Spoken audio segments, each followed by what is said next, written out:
There are many ways we can make using our home language or languages more fun and entertaining. In our Toolbox for Multilingual Families, Elisa Miranda and I share 123 games and activities that foster understanding, speaking, reading and writing for 0 to 15-plus-year-old children in all their languages. The descriptions are all short and easy to implement. What we do not share are the many different ways we can explore them across languages and age groups. So in this video, I share the multi-meaning words game, or Teekesselchen, that's how it's called in German, from our Toolbox. You play this game in groups of 2 or more, and the aim is for players to find multi-meaning words. One person chooses a multi-meaning word that the other players need then to find out by asking questions that can only be answered with a yes or a no. So for example, players would ask, is it something to eat? And the person who has a particular multi-meaning word in mind that I'm going to share with you in a moment, for this example would reply with no. Another possible question can be, can I find it in nature? And the player would say yes. So, which is also the answer for the next question, does it have to do with water? And here are some other questions, like, can I find it in a town or a city? Yes. Can I sit on it? Yes. Can I go into it? Yes. Does it have to do with a river? Yes. Is it a building? Yes.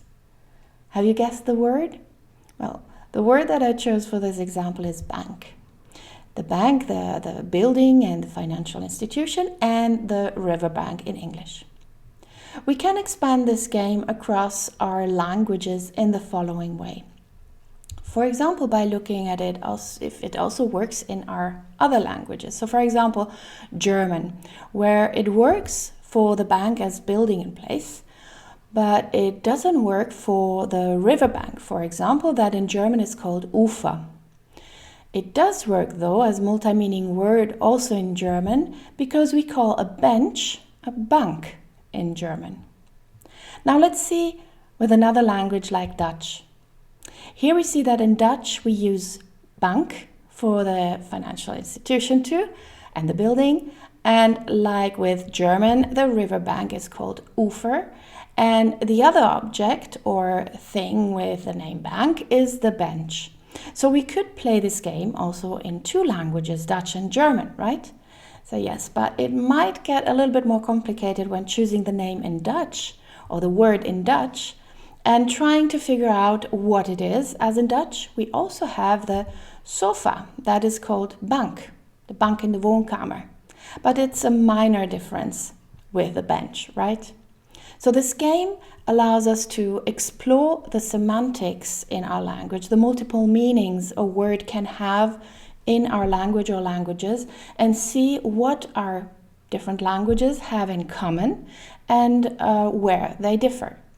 What we can see in this example, and these 3 languages, bank is used to define a specific building or institution in all 3 of them, and one can sit on it. Now this game is interesting for children who have already a great competence in their different languages, let's say around age 8 or 10 and above, if they have acquired and learned these languages for a few years already and use them regularly. So you can find plenty of lists with multi-meaning words for different languages online. What you can do is to make a list of them or write them on little pieces of paper and let the players pick one and then explore that word and the multi-meanings of this word together, for example. Let me know in the comments how you play this game, if you play it, and what you found out, what you liked about it. And if you like this video, please subscribe and click the bell to be notified whenever we publish a new video.